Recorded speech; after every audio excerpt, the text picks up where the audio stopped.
Hello and welcome to the Sexient Being Sessions. I'm Alix Pruett, a certified sex, love, and relationship coach and reality guide. I work with men, women, and couples plus who want to transform their old patterns, pain, and beliefs so they can create thriving relationships that are deeply connected, playful, and fulfilling within themselves and with others. Today, I'm joined by the magnificent RachelRose. If you want to go ahead and introduce yourself. Hi, I am Rachel Rose. I'm a psychologist and life coach, and I help women overcome, or I guess learn to live life with PTSD after trauma or domestic violence and become at peace with who they are now. Beautiful. Today, our topic is playing in the shadows. And I personally love shadow work. To me, it can be this space, like when those shadowy pieces come up, that can be very intimidating, that we don't want to look at, can feel very scary, and like we want to push it away. But at the same time, it can be some of the most fulfilling and pleasurable work that I've ever done myself. I don't know how do you feel about the topic of shadow work, Rachel? Oh, it's my favorite. I've been doing it since I was a kid. Um, a lot of that unknowing, just because I was raised in a very spiritual place. My dad is also in a similar uh, line of work as me. So I have a very intimate relationship with shadow work.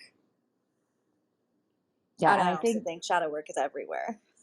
yes, I definitely believe it does. And shadow work, I think it was originally dubbed the shadow by Carl Jung, if I remember Yes. right. Yeah. Um, and that was I don't remember what his exact definition was of that space. Are you familiar with it?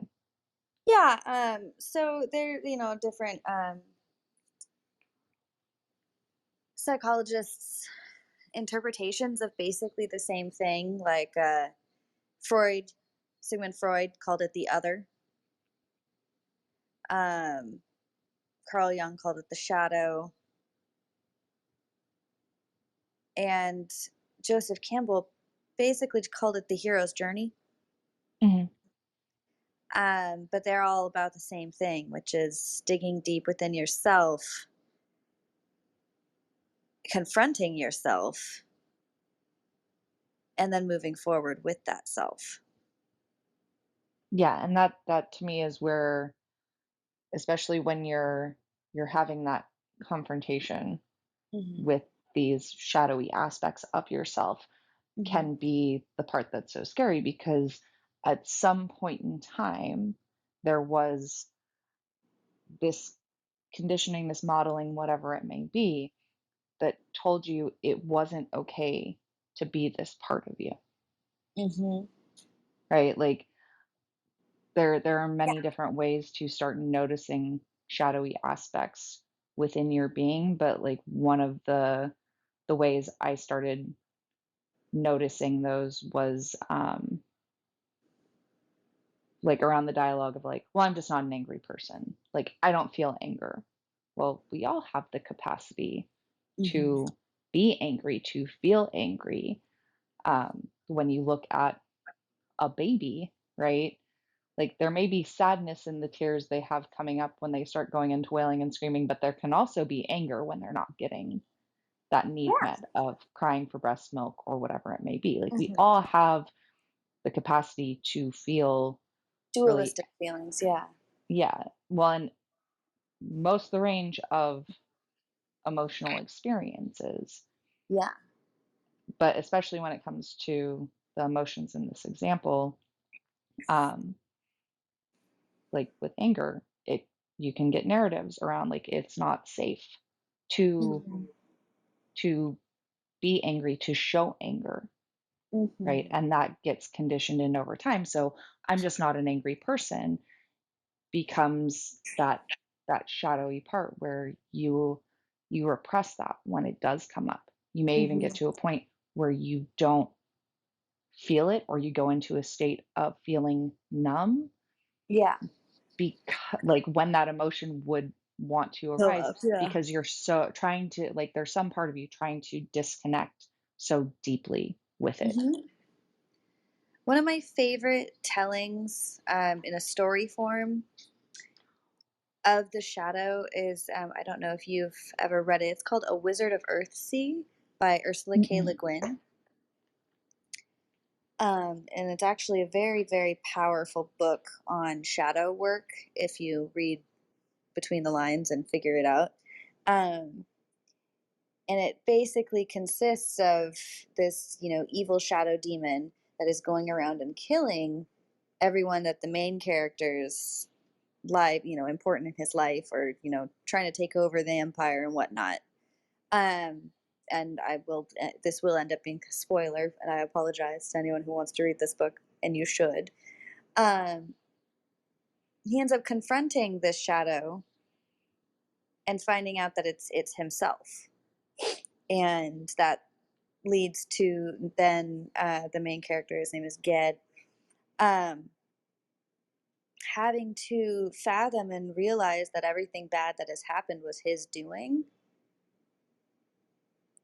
and find balance. And the only way to, like, quote unquote overcome the shadow in this story was to embrace that balance of who he is. And it's very similar in shadow work as well. Is We don't want to accept any fault for all the crap that has happened in our lives. And it is a very abrasive approach, but like, and I guess I'll use myself as the example. Um, it is my fault. Like, from the concept of me denying any fault creates turmoil within myself. I'm not saying I'm the only participant in the crap that I have gone through in my life, but I am the main participant because I'm the only one that's always around. It is my reaction to other people that has shaped things in my life and how I react to it. And so denying that part of me will stunt my growth. Similar to what you were saying earlier about how, like, something happened that, anger was bad, and so you are not an angry person. And so that leaves the invitation for anger to come and have a safe space within your body difficult Yeah. and repressed, and kind of like banging on a door. So then when it does come out, it comes out in a unrestricted toxic way that you don't know how to handle it. It takes control Yeah. because you don't know its name, you don't know its nature, and how it's supposed to be. I don't like the word supposed to be. Well, how But it would come out if it was more nurtured and yeah. given the space and freedom. Yeah, yeah. Because it's like, in the story of the Wizard of Earthsea, obviously there was murder and whatnot, some what the shadow had done, and that's all metaphor. Mhm. But we are gonna metaphorically murder in our lives, and that is what we have been taught, a bad thing. We are gonna end up killing people. We're gonna have to kill a relationship with someone, never speak to them again. We're gonna have to grieve that life. We're gonna have to do that with ourselves as well. As the yucky parts. I just had a tangent thought, but Mhm. like the lotus flower, it absolutely cannot grow in clean water. There is no way it will reach the surface and bloom. unless it is dirty, murky, nasty water. And that is when you become the lotus. Once you've gone through all of that, you've pushed through the murk in a way that embraces it, because you know the outcome will be right in whatever it is right for you. So you understand that what is murky now will be blooming later. And that's shadow work. That's a balance of the healing. Yeah, That and makes that sense. I think for me one of the key points, because there can be kind of this like foggy space, right? Or this deeper unknown of being able to recognize what our own shadows are, Hmm. because it's been something that's been rejected by Yeah. some part of our system for so So long. long and Yeah. unrecognized. So it can be the times where you end up having like explosive reactions, Hmm. right? Or the things that come up that are really crippling almost Hmm. emotionally, where you feel like you just want to go into this complete collapse Hmm. at something that's triggering that specific emotion. And usually that comes up as these protectors of wounded parts. So, like, anger can Yeah. be seen as a type of protector for Hmm. something that's vulnerable, wounded, exiled, which Yeah. in the primal brain, if you think way back in our evolutionary history, being exiled typically meant death because you relied so much on your society. Hmm. Um, it can be those inflations and deflations of your self identity, where you feel that you're greater than or less than anyone else. Um, Same with like I said before, the very primal and emotional responses. Um, they're disowned or disempowered parts of the self, Hmm. and we can end up projecting those onto others. So, Yeah. one of the ways I like to do shadow work at times is like if there's something I find I really don't like about somebody else, I try to get curious about it. Hmm. And Yeah. in that getting curious, it's taking this idea that the world around us is a mirror. And so when we see something we don't like about somebody else, and especially if it's something we use to place judgment on them, right? Like they're such a slut, they're such a whore. Yeah. Um, that guy's just a fucking asshole. He's a cheater, and like you Yeah. don't want like you have no interest in getting to know anything about him. That's fine. You don't have to get to know about him, but what part of you is rejecting the possible cheater that has existed within you? Um, I love that. and then what else? It's, Uh, that made me think of how I approach envy mhm, after, in-depth shadow work within myself. Um, I used to just be ruled by, other women in a very unhealthy, toxic way. mhm, Instead of, and unfortunately, society kind of pins women against each other. It's terrible. But um, I would, for many years, look at other women and their success and, their talent and their shine. And I would, for lack of a better term, want to dim their light because I didn't know how to achieve that type of light. yeah, And so, therefore, because I couldn't get to it and I didn't know how to get to it, I had to dim it for them because they can't have it if I can't have it. mhm, And these were unconscious feelings. I had to dig deep in order to finally admit to myself that I was that self absorbed person who, if I can't have it, they can't have it. yeah, But who wants to admit that about themselves? And so I kind of, I sat with that, and I was just like, I do not, that is a breach of my integral being. I don't want to be that person. So how can I not eradicate my feelings of envy, because it's not about taking it away and never having it again. It's that type of if you have, let's say, a binge eating problem and you just avoid eating, that is not dealing with the problem, it's Yeah. avoidance. So I don't Well, want and to do that's that. that like that type of addiction, that or anorexia, right? It's not Yeah. sustainable. No, exactly. And especially when it comes to like if you have issues around food, like you can't just remove food. Your body needs Needs food. food. Yeah, exactly. Yeah.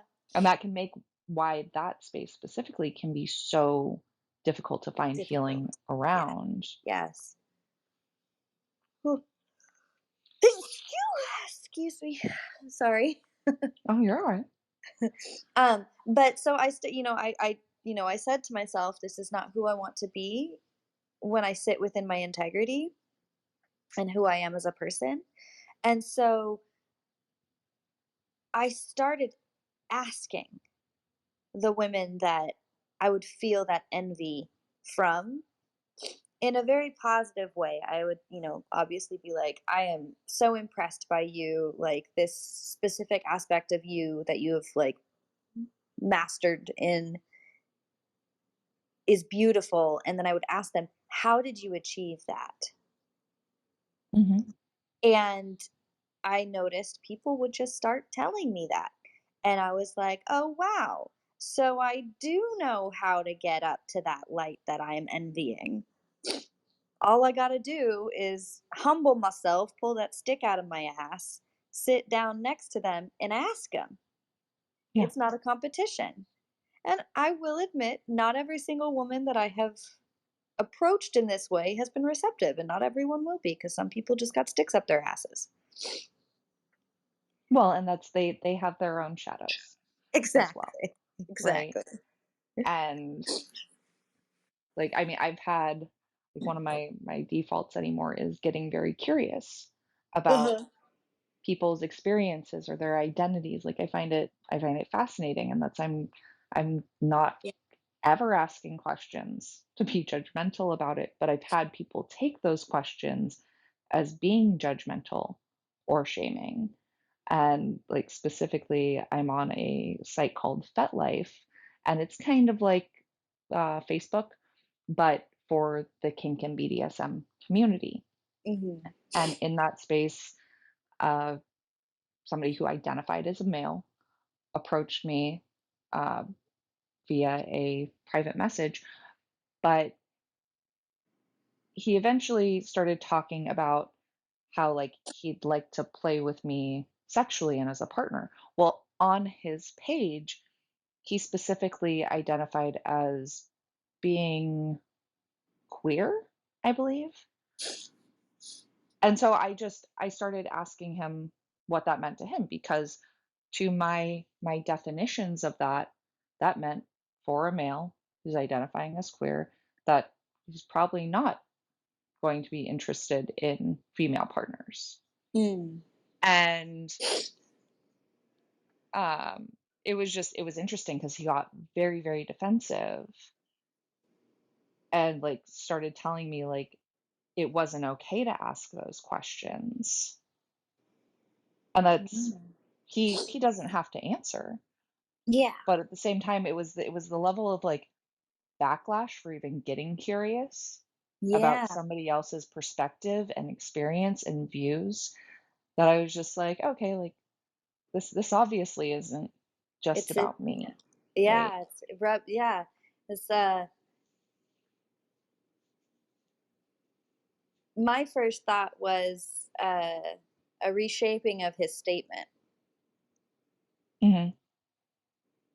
His statement was, what was it? You can't ask me those questions. It was Uh I don't remember the exact phrasing, but like sure. it was this very strong like him like You cannot. Yeah. yeah, the Yeah. direct blame and shaming on me for even Exactly. asking a question. Because my next question is, do these questions make you feel uncomfortable?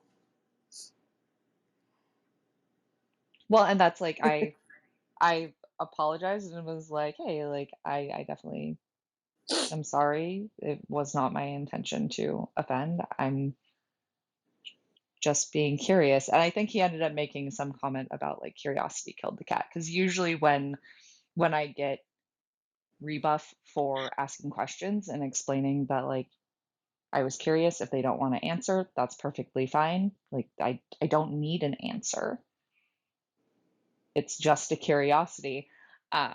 But I'll Well, get that rebuff good of intentions curiosity killed also the cat. pave the road to hell, but people still put out good intentions.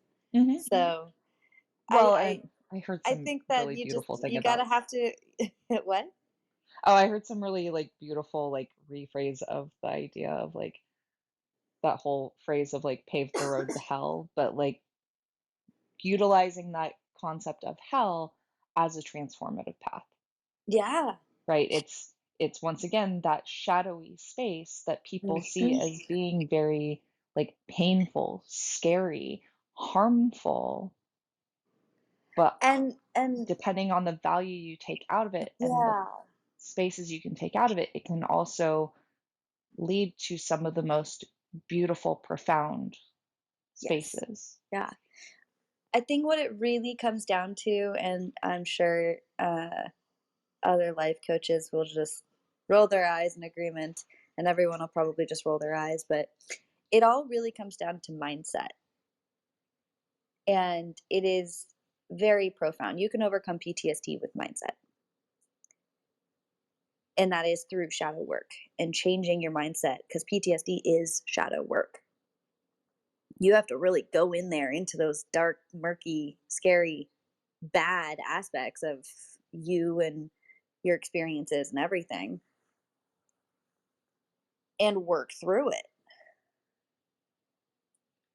And it's See, a and I think, mindset. so I Yeah. don't know if, like, it definitely involves the mind, right? Because the mind can be one of the things that ends up triggering the, like, it's not safe based on past experiences. Hmm. But to me, that's where a lot of the somatics comes in and actually tapping Hmm. in with the felt sense and the emotions. Hmm. Because you can tell yourself constantly it's okay to be angry. I mean, even in part of my old narrative, it was okay for other people to be angry. Hmm. Like I could find understanding and compassion for them Hmm. in their anger and getting curious about finding the root of that, but I couldn't for myself. Yeah. And it actually took me allowing myself to connect with that very like animalistic primal drive to protect. It took me actually like getting comfortable being uncomfortable, connecting with the feeling of anger and being able to bring presence and holding to myself in those spaces to find that healing. Hmm. Because I mean, again, like I could have told myself a ton of different like affirmations, Hmm. right? I could have told myself every day like you're beautiful in your anger, like, and that would have helped on some level. Sure. But actually the that communication down to like the primal and emotional systems, like there probably still would have been that whole thing of like, no, this isn't actually safe. It doesn't matter that like the brain's telling us it's safe because they Hmm. hadn't those parts of me hadn't received that holding and safety. Hmm. And I'm sure there's different definitions to mindset work as well. Well, yeah, mindset. I'm not talking about mindset work. I'm just talking about the Mhm. mindset you need in order to go in. You need to have, like, mindset is a make it or break it. Somatics or mental, that it doesn't matter. If Mhm. you don't have the mental, you're never going to heal if you don't have the mindset to want to heal. Yeah. So you have to actually show up. You have to show up for body program. You have to show up for this. It's all about mindset. If you tell yourself, I can't, you can't. Mhm. But if you tell yourself, I can, that's a mindset. And I'm not saying that just having a positive mindset's going to cure your PTSD. Mhm. I'm saying it's going to get you through the door and showing up for yourself every single day so that you can actually do all of the other things that are involved in your healing process. Yeah. And that's that first level of, like, any Yes. Yeah. any transformational change is the awareness Hmm. that something is creating a bigger issue overall in your life, that it's not something Yeah. that is serving anymore. And in shadow work, it is the ones that you don't want to say, the ones that'll piss people off to hear. Like me saying, your PTSD can be overcome by your mindset. That'll piss off a Mhm. lot of people, but it's true. Yeah. And also, you're, still having issues from past traumas that have happened to you because of you not being, it's your fault. You're not letting go of it. That's shadow work. It's the ugly shit that you don't want to hear, that Mhm. that is going to make you defensive. I don't want people telling me that, uh my ex-husband was abusive to me because of me. Yeah. But it is the truth. I stayed there. I entered into it. I ignored the red flags. I'm not saying what he did was right and that I, forgives him, but I needed, in order for me to heal, I have to forgive myself too Yeah. for doing that. And do I want to continue? If I don't admit that I did that, I'll keep doing it in the future. Yeah, you'll keep falling into the The same same patterns. patterning, Yeah. and then it ends up being that they were just the asshole or they were just the cheater or whatever it was, and Yeah. that was a lot of my narratives up Mhm. through my relationship with my ex-husband, and Mhm. that's for me, he was a really, really phenomenal, like, 10 times mirror of those negatives, Mhm. right? And the toxic patterns I had experienced over the course of my life in most relationships. Mhm. And, like, I was showing up in all my own patterning, Mhm. and thankfully for me, because there was the end of that marriage, I also attribute me noticing that I needed to make those changes to my son, Mhm. um, because I recognized that these were patterns that seemed really familiar for what Yeah. was showing up. And as I started to look at them more, I was like, oh, like these are patterns that have been passed down through generations to me. Yeah. And I don't want to pass them on to my son. So having my child was a big pivot point in me being able to break out of those narratives for myself because I didn't want to pass on those same patterns and perpetuate that cycle Yeah. for his life. Yeah. I think, I mean, what that you're speaking on, which I think is a huge integral part of shadow work, is generational trauma, Mhm. which is exactly what you were just talking about. And I think people don't quite understand that 90% of the human population has generational trauma. And it's probably not what you believe it is. Yeah. It could, like, uh, I don't want to speak on a specific person, but I've just experienced it so much when I mention the word trauma from people when I'm trying to explain to them that what they're talking about is trauma, that they're traumatized. Mhm. They get very defensive, like, because, like, no, I wasn't raped or murdered or beaten up or this or that. Yeah. My parents didn't, yell at me or this or that. That does not define trauma. And Yeah. also, it doesn't define generational trauma. Generational trauma doesn't have to look like a grandparent yelling at a parent to a parent yelling at a child. That's not what it has to look like. It could Well, literally be like, you need to be scared of peeps. Peeps are terrifying. If you enter a store with peeps in it, you will die. And then bringing that belief down through a system, and then now you're scared of ducks, and you can't eat marshmallows. Sugar is it, kind of gives you a little bit of a shakes just thinking about it. That's how generational trauma can trickle down. mhm. And it doesn't necessarily have to be aggressive. It could literally just be, we don't like peeps. We don't do peeps in this house. Yeah. And for anyone who doesn't know, peeps are these little marshmallow duck things that you eat on Easter. Sugar coated, Yeah, very they're colorful. basically like diabetes in the shape of a duck. No, and that's the thing. It's the way I've reformed looking at the idea of trauma, right? Is Mhm. so trauma isn't about the experience itself Mhm. because 100 different people could go through the exact same experience and have different experiences in that for their Yes, individual exactly. being. Yeah. It is it comes down to the subjective experience of the individual and Mhm. if that created trauma or not. Yeah. And so like the what was the other piece I was going to touch on in that oh, it doesn't necessarily come down to okay, like having to go into the extremes of like I was raped, I was like Mhm. attacked on the street and brutally beaten to within an inch of my life. I was in war. Like these are the things we commonly look at as inducing PTSD, Mhm. but it can come down to those smaller belief systems.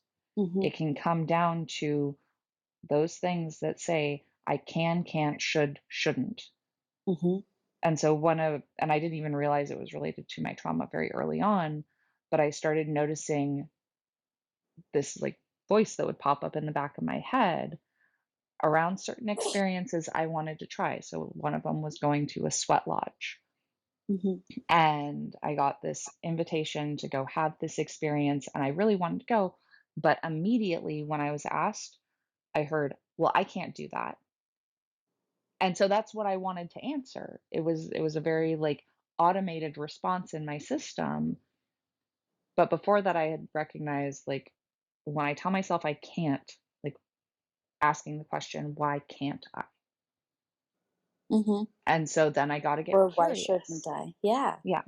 Um, and that came up with another instance, like literally within that same week time span, where it was getting invited to be suspended nude with rope in a cemetery for a photo shoot. And that pushed all sorts of edges for me, but that immediate response in my system was, well, I can't. And my system's excuse or whatever part of me was showing up on both those instances, well, it's like you can't because you don't have childcare. And I was like, well, yeah, I don't have childcare for that right now, but could I? And so then I took the small action of just reaching out to see like, can I get childcare coverage Mhm. so I can go have these experiences? And in both cases, that was able to be fulfilled. The me having childcare or not was was not as big of a limiting factor as I thought it was, Yeah. right? But Mhm. there was also like there was other layers that came up in that the sweat lodge was like well the money, right? You're like I'd met the guy who had led the space before and like it was on his property, but there was still like a fear of going and doing this unknown thing in this unknown place. Mhm. um but allowing that, I'm going to call it the mature part of me, the higher self, whatever it may be, being able to step up and be no, I can handle myself in these situations. I love that. And right, and that it was the same with the experience with getting suspended for the rope. Like I had so many insecurities around being the center of attention, Mhm. being seen naked by other people, let Mhm. alone that this was like in a public space. There was gonna be many other people around me and all these things. The best part of that experience though, like it was a phenomenal experience all on its own, getting to go do this naked rope suspension from a tree in a cemetery, but the cops showed up in the middle of it, right? Of course. And well, because like the rigger had not planned the dates well or taken a lot of awareness around the dates, and it was like the Wednesday after Memorial Day in a cemetery. So people have been like going there since that Monday, putting flowers and things on tombstones of veterans. And it's, yeah, a car had pulled up earlier on and speedily drove away. A few minutes later, the cop showed up shortly after that.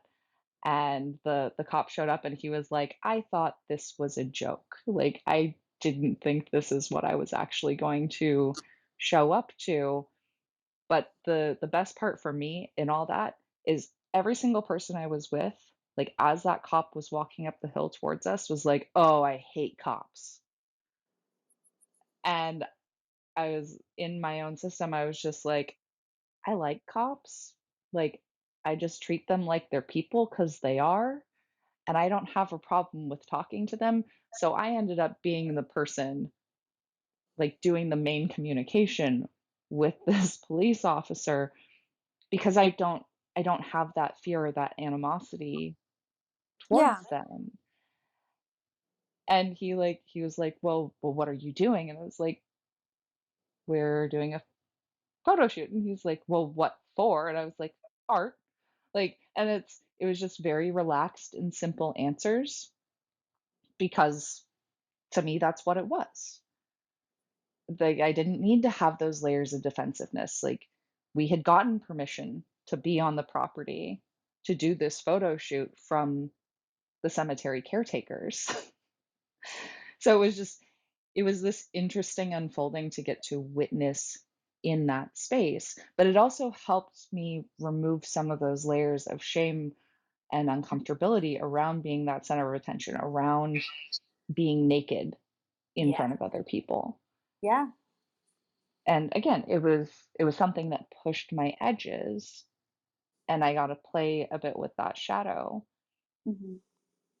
And like the I mean, obviously the worst case scenario could have been that like the cop hauled us off all to jail or something, but in that, like, probably because of how relaxed I was, like, nothing bad transpired out of that place. And like the cop took the two males information that were there, but he didn't even ask for any of the other females information. He got my name and number, but that his reason was like in case like something shady is going on and I need to like make sure you're okay Right. type thing.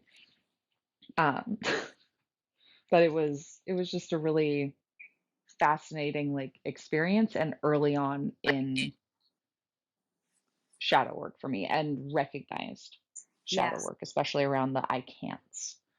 Yes. Um, with shadow work, it's there's no such thing as can'ts, like you're your own limitation. And the defense can come, you either defend yourself or you defend other people in whatever is being addressed or confronted in that moment. Um, and I think it's important to know about shadow work is that you do what's called a chthonic fall. And then, that's kind of like a fall from grace. So if you think of it like a mathematical axis, you've got like the positive, positive, negative, positive, negative, negative, positive, negatives, like math on an Mhm, axis. We're all born in the middle, and we all go up infinitely. Um, or I guess this infinity signal or symbol begins. So like we go up into our lives into the positive positive, and then at some point we go down, but we don't go down to the median line. We go past that, we fall farther. So mhm, we're born. You could look at it like heaven, earth, and hell. Like when you're born on earth, and then you rise up. You get older and you're going up towards heaven. And then crap happens in life and you fall. You don't fall down to earth, you fall down into hell. mhm, It's that what is called a chthonic fall. And that is, the thrust of shadow work forced upon you, and you can respond in many different ways. It can lead to you end up staying down there and develop a lot of unhealthy for you and your being coping mechanisms, or you can go into that shadow work and figure out why you're there. Look in a mirror, ask yourself questions, find the names and faces of all of the demons within you, and confront them. And then you begin your slow climb back up. But shadow work is not you step in and you step out. It's the climb, like the lotus flower climb, growing up through the muck. Mhm.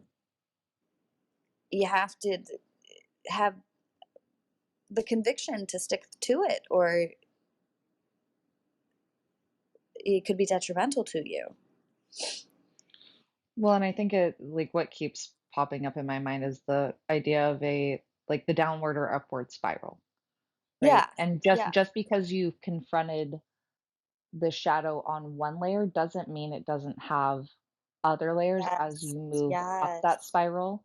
As Yes. you Yeah. like the more the layers of unconsciousness Hmm. that we like and being in those states of repression, like in my personal experience, this doesn't have to be for everybody, but I have a feeling that it probably is a good reflection for most people.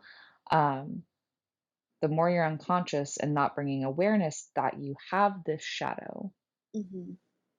like the more you're going to keep falling down this spiral, Hmm. and the more intensely it's going to show up when it does show up. Hmm. But then the opposite, like you go the opposite way when you start bringing it consciousness, and so there's gonna be points in time you come across it again, and you're like, oh, but I thought I worked through this. Yes. Oh, Well, good. it's just Yeah.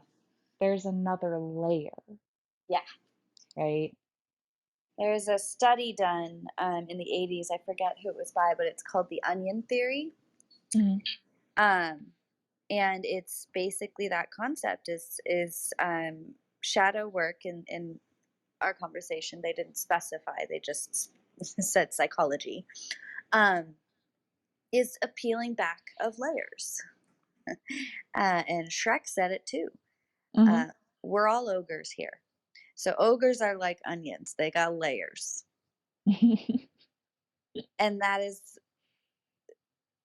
just like the onion theory in psychology, which is it's a real thing called the onion theory, and it's purely just that you have to peel back layer by layer by layer in order to get to the center. And I love that they use onions as well, because you're going to cry your ass off during the majority of this time. And Yeah. it's not going to really be voluntary. You're going to most of the time I find myself being, it's like crying with onions. Just like, I don't get it. Why am I crying? Like, why is this affecting me this way? I don't understand. And Well, and even you can't help it. the sensations people receive from Yeah. cutting an onion, peeling an onion, whatever it may be, are generally not comfortable They're sensations. Like I'd say out of most foods that I know, as far as the physical sensation somebody is going to have from prepping this food, onions are the ones that like get brought up the nobody most wants to for do. the Yeah. highest level of discomfort because your Yeah. nose is going to burn, your eyes will burn and tear like Mhm. Exactly. And it is the I think I've made some videos about it, like, healing is messy, and it has to be messy, and if you want clean healing, you're gonna be in a spiral the rest of your life. mhm. Because Yeah, there's no it's going to such be messy thing. and I'd mucky. love that, that would be great. I would love it, but it just doesn't work like that, and that's one of the things that I meant about mindset.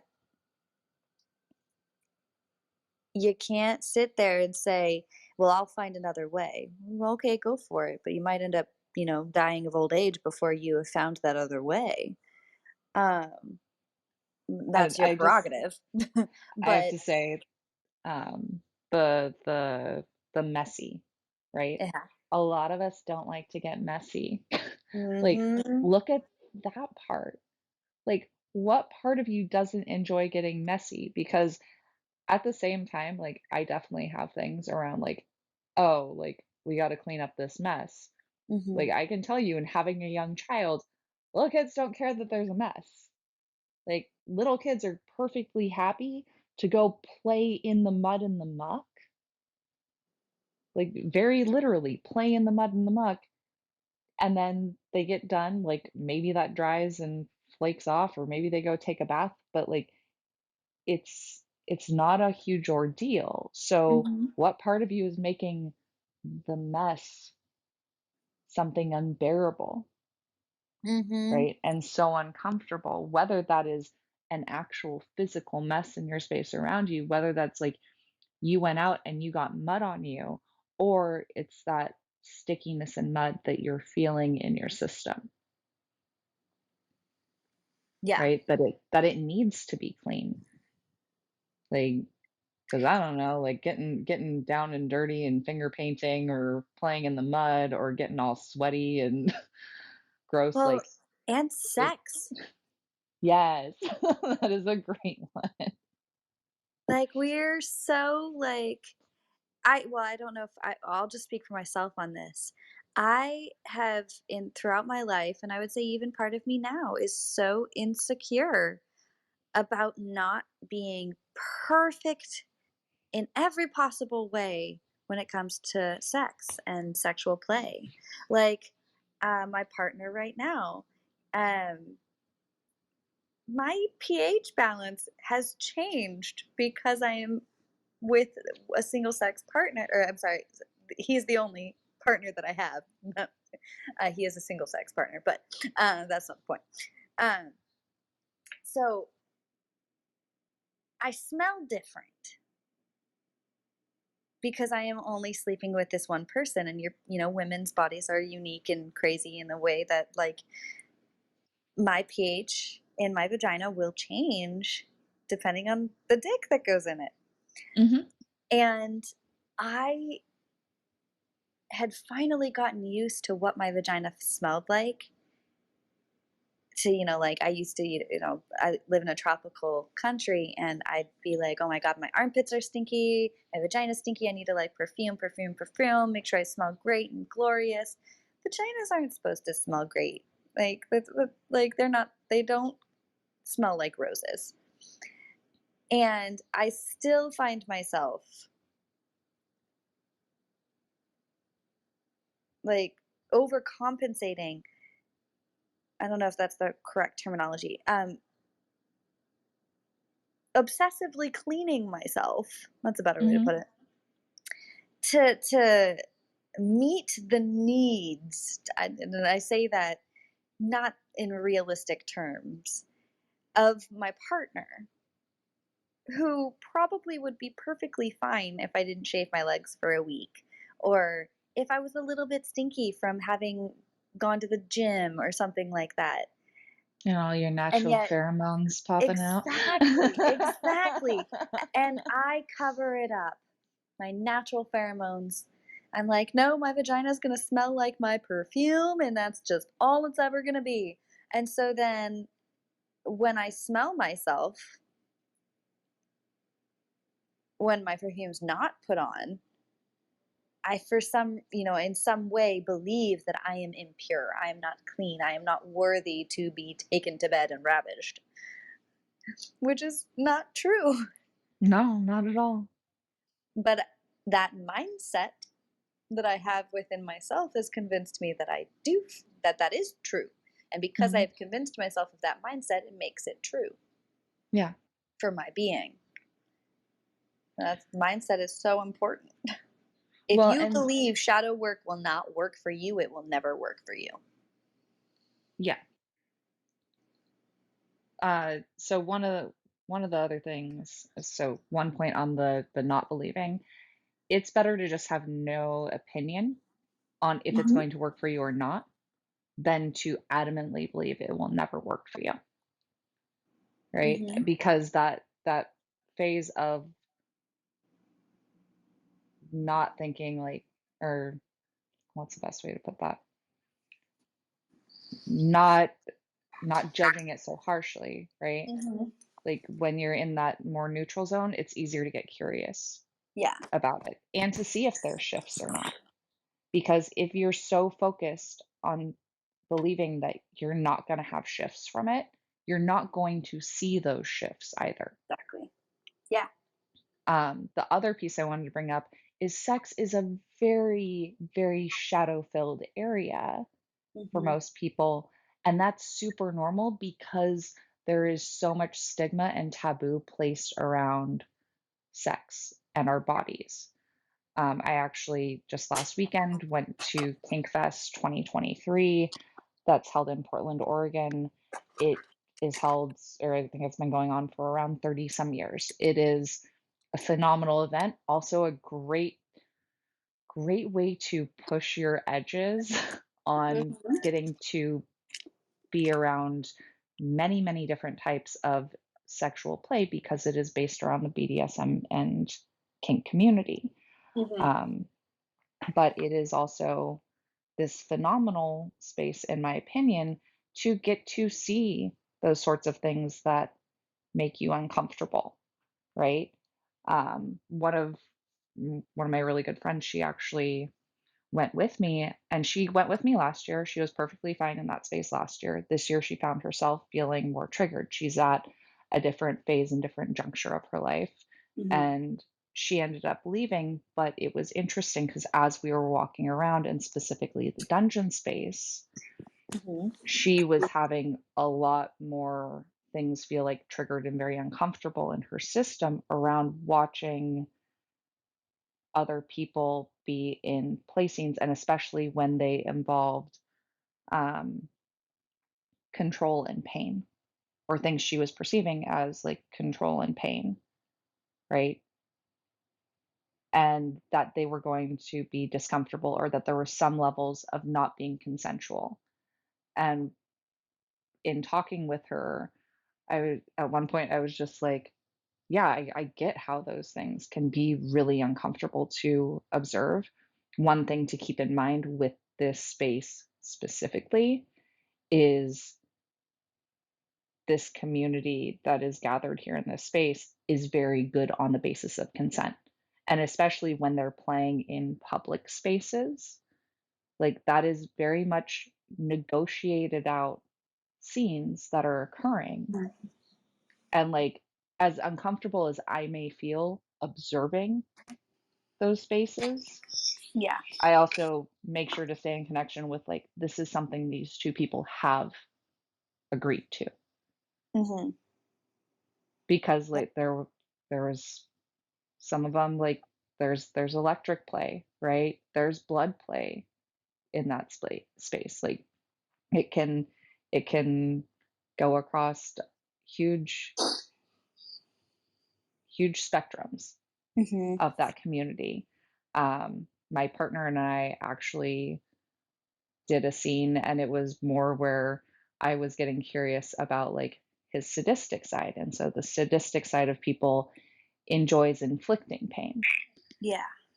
And he had bought some new floggers and paddles and things like that. And there, he got one paddle in particular that he thought I would enjoy because it's a like thuddy sensation. I Mhm. don't like stingy sensation. And this paddle ended up being way worse than any of the other paddles he has for stingy sensation. And so he used it on me a couple times, and I looked at him and I was like, if you want to deal with having a pissed off Alix, right? And evoking that emotion and having that come up in me, then yeah, go ahead and keep using that one. But I'm giving you the forewarning that like if you're doing this to invoke just a state of pleasure, that that thing's not going to do it, Yeah. right? And we got to play with like me being angry and me getting to notice like my fight and flight responses come up, right? Like there was points in time like I was kicking at him. We had safe words established Mhm. for if that play crossed or like started to get too far, I would say yellow. That meant we needed to slow down, right? If it was a red, that meant it would have been a full stop Mhm. for that space of play.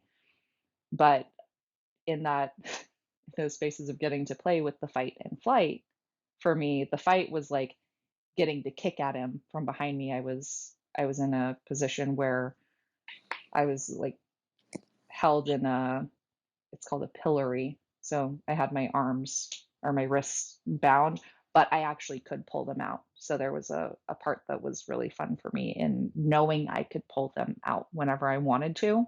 Mhm. So it was a choice that I left them in there, right? Yeah. But so I'd find myself giggling and being like, I can escape whenever I want. Um, Also, there was another point. It was attached to a big wooden board. I kept stretching, and at one point I put my feet to the sides of the board and it moved a little bit, and in my brain my flight side went, "Oh, I could run."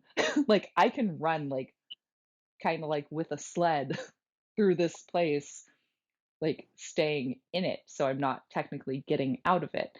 And that also brought on lots of giggles, but it allowed me to go into the spaces of being with those like fight and flight responses in my system and also having fun with them and being able to bring it back to like points of laughter, which for me, being able to play with the shadows, and that's specifically why this session is named Playing with the Shadows, is so important Mhm. because we get in these modes where like we take our shadows very seriously, and there are these things that need to be like judged and belittled and pushed down and not recognized, and they're not okay. Mhm. It's a battle Hmm. within ourselves. Yeah. The Yeah, most but if you layman's can term I can put. but if you can bring it like if you can bring those spaces around to the laughter, which isn't easy, right? Mhm. No, But it's not. if you can find the humor, if you can find the humility, if you can find those points within that, like to me those are really beautiful like signals of finding Mhm. healing spaces with those aspects. And for me, the humor that works for me is dark humor. It's self-deprecating humor. And that doesn't work for everybody, but it works Mhm. for me. And it also makes, the other people uncomfortable when I'm talking about my trauma because I'm saying it so lightheartedly that it makes other people so uncomfortable because they're just like, how can you speak about such a horrific thing with a giggle and a smile? Mhm. And I'm like, well, that's because I'm not uncomfortable by what happened to me anymore. Yeah. And I don't want to bring that discomfort when I talk about my experiences in my life. And so I'm sorry that that ends up making you a little bit uncomfortable because you haven't worked through that within yourself. And I know that that's not on me. Yeah. Well, and that's I think one of the bigger things is like especially as we or by social standards mature, right? Mhm. And become adults. We move out of the spaces of play Yeah. more and more and more. And like you can play with many things in life. And like even in BDSM and kink, those don't have to be sex, Mhm. right? Like I I very much so look at a lot of the spaces I receive in BDSM and kink Mhm. as being meditative or being play because they help me get in touch with my body, right? They Mhm. help me feel into sensations. They help me feel into emotions in more of a defined container. Yeah. Um, and I think, especially moving out of the idea that being an adult doesn't mean that like you have to be serious all the time, that responsibility doesn't Absolutely not. mean Yeah. that you have to be so serious. Like, I don't have a better word besides serious for it because that's really what it comes down to. Like, you could respectively have fun paying the bills, Yeah. right? And that's Like, your prerogative. Like, don't let anyone kill that. yeah. Like, you can have fun and make most spaces in life playful. Yeah. That can be hard when you run up against other people who have a hard time with that. Hmm. Other people who, especially, I'm going to say adults, because, or like the way we've been trained to be adults is we get away from play a lot. And like, to me, Hmm. that's play as a kid. Like, you can be a doctor one minute, and then the next minute you're a police officer, and the next minute I you're love the it. robber. And you can put on all these different masks.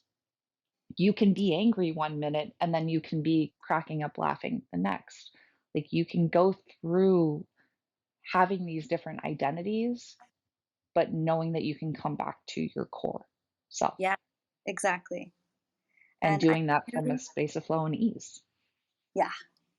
And I do unfortunately have to get going, but I do Okay. want to. So I've comprised a riddle of sorts around shadow work. So I will tell the riddle, and if you guys, whoever's listening, wants to know the answer, feel free to DM me or respond to the or like comment below. What is the name of that which we fear most? I know the answer to this. I've heard it before. You've asked me it before. Aha! I will give you no hints other than repeating it one more time. What is the name of that which we fear most? And you could rephrase it to what is the name of that which I or you fear most? This is about Mhm. yourself and who you are. So what do you fear the most and what's its name? And I will leave you there. Beautiful. I'm going to stay on for a few minutes longer because there's a couple little practices I want to give people so they can start playing Beautiful. with these spaces a I bit. love that.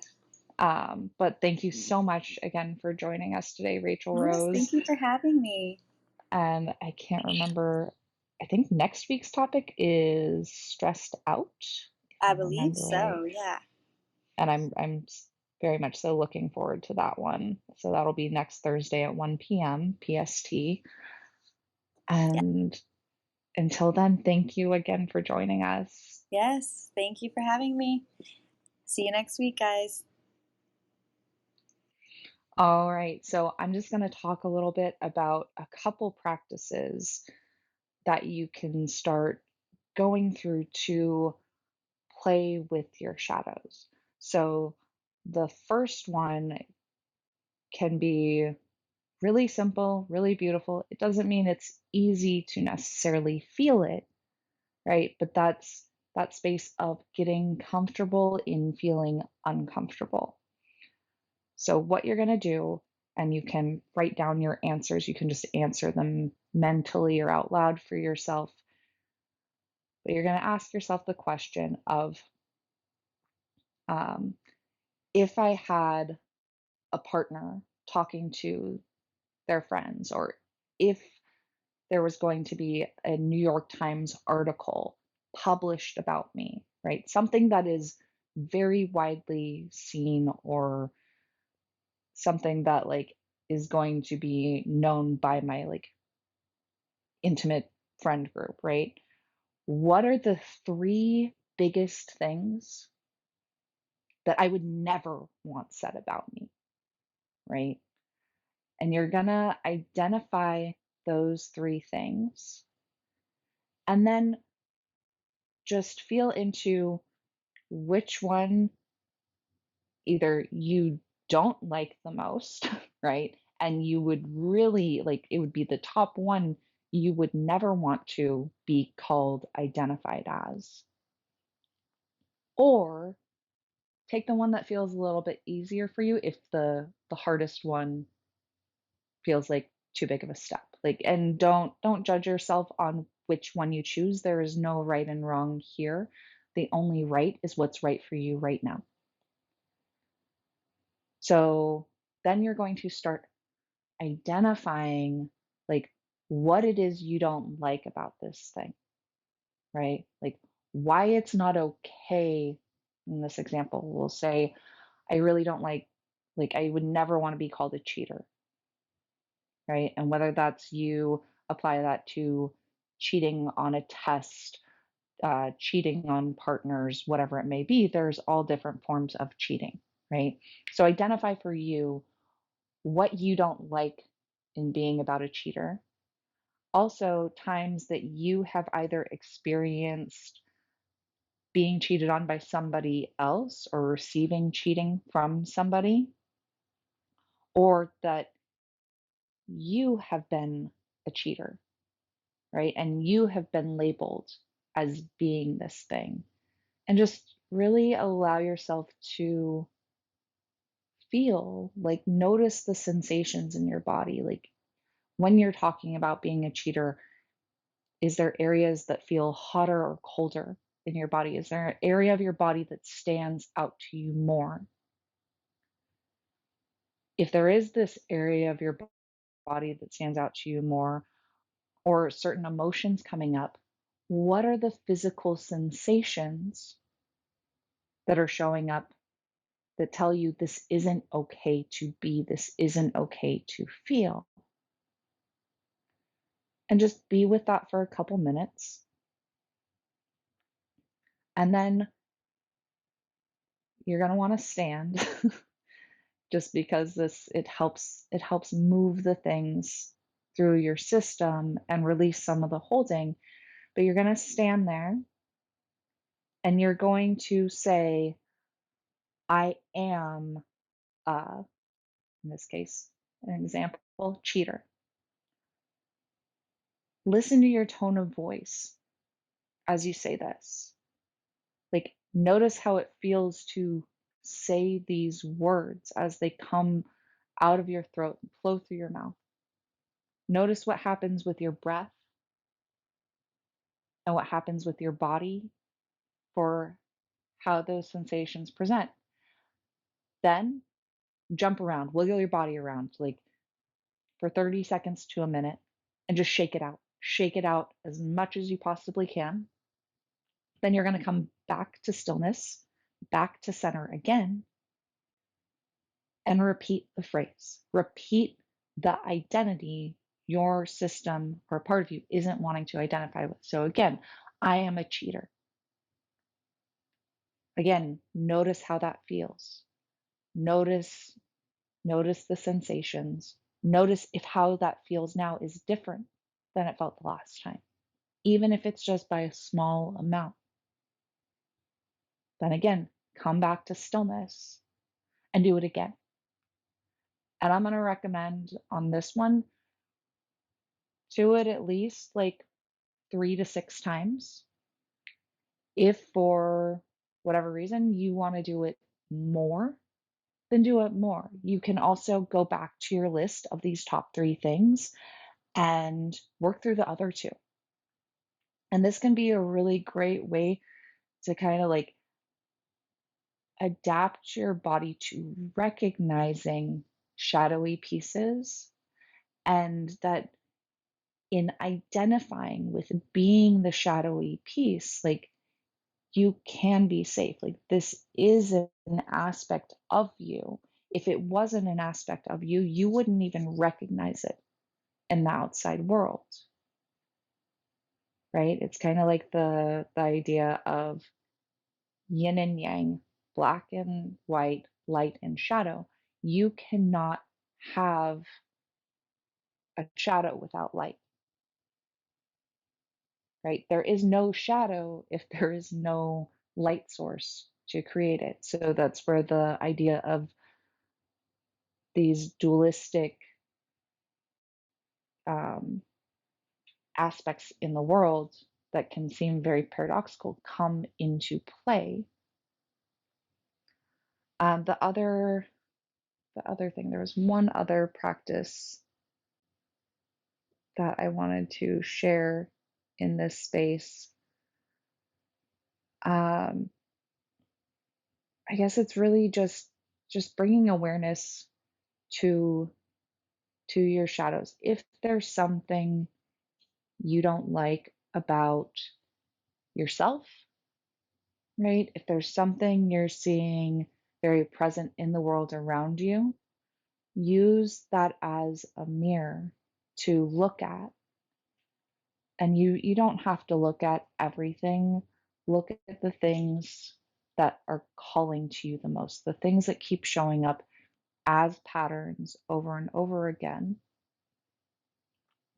and just try to get curious with them. I really love mirror practices, and especially when it comes to body image, right?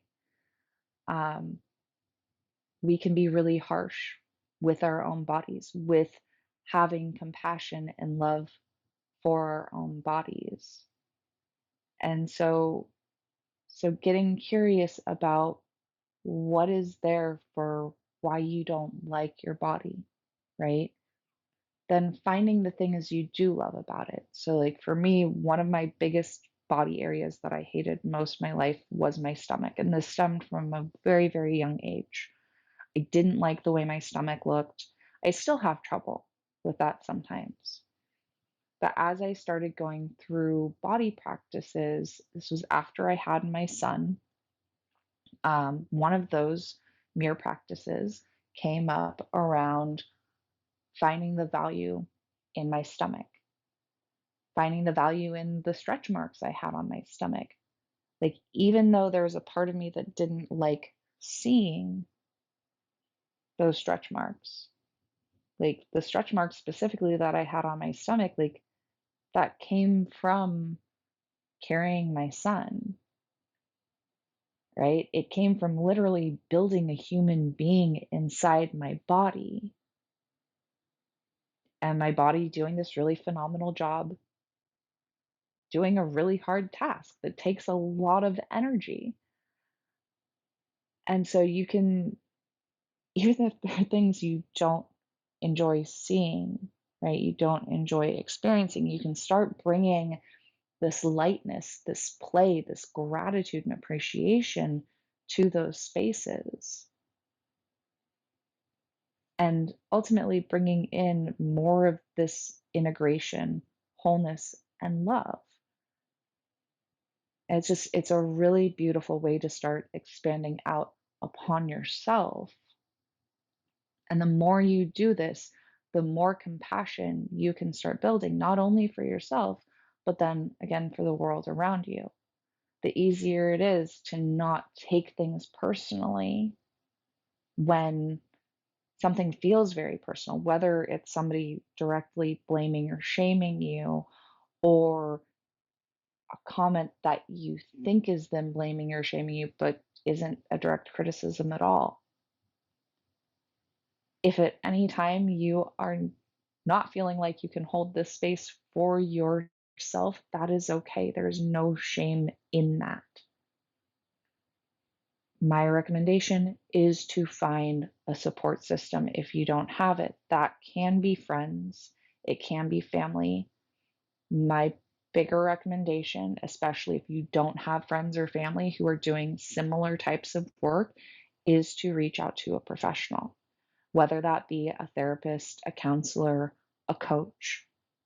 RachelRose and I both specifically work with shadow work and these ideas of finding deep love and compassion through one, bringing in those different mindsets, those different perspectives, but then also creating embodied pathways to create love and safety, and again, this playfulness to the space. So I really want to thank you all for joining us, whether that is now or at some point in the future of this recording. And we'll see you next week.